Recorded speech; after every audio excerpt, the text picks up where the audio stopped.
अल्लाह तबारक व तआला जिस्म जिस्मानियात से पाक है, सिमतो साइड से पाक है, रुख से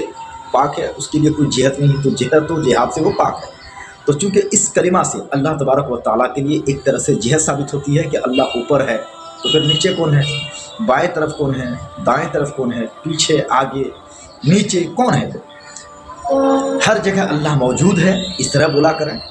अल्लाह तबारक व तआला के लिए कोई साइड या कोई सिमत या कोई साइड आप अल्लाह ताला के लिए हरगिज़ आप फिक्स ना करें। सिर्फ यही नहीं कि ये बोलना मना है, बल्कि अगर बोलने वाले की नीयत भी यही है कि हकीकत में वो ऊपर है और नीचे नहीं है, उसके लिए जिहत मुतय्यन करके अगर इस तरह बोले तो ये बोलना कुफ्र है और बोलने वाला दायरा इस्लाम से खारिज भी हो सकता है। इसलिए हरगिज़ अल्लाह तबारक व तआला के लिए ऊपर वाला ना बोले।